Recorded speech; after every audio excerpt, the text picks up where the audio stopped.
ನನ್ನೊಂದು ಪ್ರಶ್ನೆ ಪ್ರಕಾಶ್ ಸರಿಗಿರಿ ಸರ್, ನನಗೆ ಬಿಗ್ ಬಾಸ್ ಧ್ವನಿ ಮಾತಾಡ್ತಿದ್ರಲ್ರಿ, ಅವ್ರು ಸ್ವಲ್ಪ ನಾನು ಪರಿಚಯ ಮಾಡಿಸ್ಕೊಡ್ರಿ sir.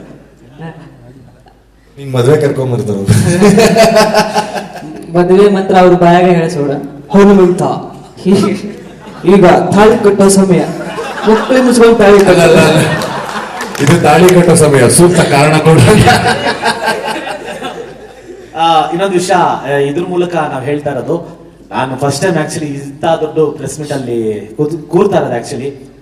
Thank you so much Prakash sir, ಇಂಥ ಒಳ್ಳೆ ಆಪರ್ಚುನಿಟಿಗೆ, ಆಮೇಲೆ ನಮ್ಮ ಮೇಲೆ ನಂಬಿಕೆ ಇಟ್ಟಿದ್ದಕ್ಕೆ. ನಾವೇನೋ ಮಾಡ್ತೀವಿ, ಆಕ್ಚುಲಿ ಹೇಳಬೇಕು ಅಂದ್ರೆ ವೈಲ್ಡ್ ಕಾರ್ಡ್ ಬರೋಕು ಪ್ರಕಾಶ್ ಒಂದು ಸ್ಮಾಲ್ ಡೌಟ್ ಇತ್ತು ನನ್ನ ಮೇಲೆ, ಏನ್ ಮಾಡ್ತಾನೆ ಏನ್ ಬಿಡ್ತಾನೆ ಅಂತ. ನಾನು ಹೇಳಿದ್ದೆ ಸರ್, ಇಲ್ಲ ಸರ್, ನಾನು ನೀವು ಅನ್ಕೊಂಡಷ್ಟು ಒಳ್ಳೆಯವನಲ್ಲ ಸರ್, ನಾನು ಕೆಟ್ಟವನೇ ಅಂತ.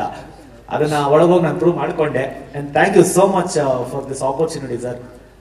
V are all very, I mean ಏನೇ ಹೇಳಕ್ಕದು ವರ್ಡ್ಸ್ ಇಲ್ಲ. ಯಾಕಂದ್ರೆ ಇಂಥವು ಒಳ್ಳೆ ಫೇಮು ಶಾರ್ಟ್ ಪೀರಿಯಡ್ ಅಲ್ಲಿ, ಇಂಥ ಒಳ್ಳೆ ಫೇಮು, ಇಷ್ಟು ಜನ ಪ್ರೀತಿ, ಇಷ್ಟು ಇಷ್ಟ ಪಡ್ತಾ ಇದಾರೆ ಅಂದ್ರೆ ಅದೆಲ್ಲ ಕಲರ್ ಶಾನಿಂದ, ಪ್ರಕಾಶ್ ಸರ್ ಇಂದ, ಸುದೀಪ್ ಸರ್ ಇಂದ ಸಾಧ್ಯ ಆಯ್ತು ಹೊರತು ವಿ ಆರ್ ಆಲ್ವೇಸ್ ಯಾವಾಗಿದ್ರು ನಾವು ಚಿರಋಣಿಯಾಗಿರ್ತೀವಿ. Thank you so much sir.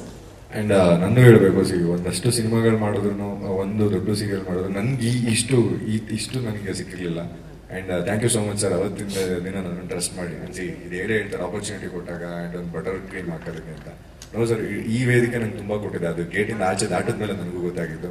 ಏನಕ್ಕೆ ನನಗೆ ಕಪ್ಪೋಗಿದ್ದು ಖುಷಿ, ಬೇಜಾರು ನನಗೆ ಮರ್ತೋಯ್ತು ಅಂತಂದ್ರೆ ಆಚೆ ಜನ ನೋಡಿದ್ಮೇಲೆ ನಂಗೆ ಮರ್ತೋಯ್ತು. ನಂಗೆ ಏನ್ ಸಿಗ್ಬೇಕಾಗಿದ್ದು ನಿನ್ಗೆ ಸಿಕ್ತಲ್ಲ ಸಾಕು, ಇಲ್ಲಿಂದ ನಂಗೆ ಬೆಟರ್ ಆಪರ್ಚುನಿಟೀಸ್ಗಳು ಓಪನ್ ಆಗುತ್ತೆ ಅನ್ನೋದು. And thank you for this wonderful opportunity.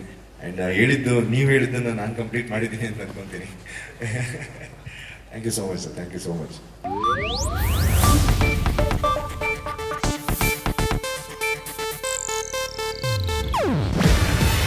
ಇದು ಏಷ್ಯಾನೆಟ್ ನ್ಯೂಸ್ ನೆಟ್ವರ್ಕ್ ಪ್ರಸ್ತುತಿ.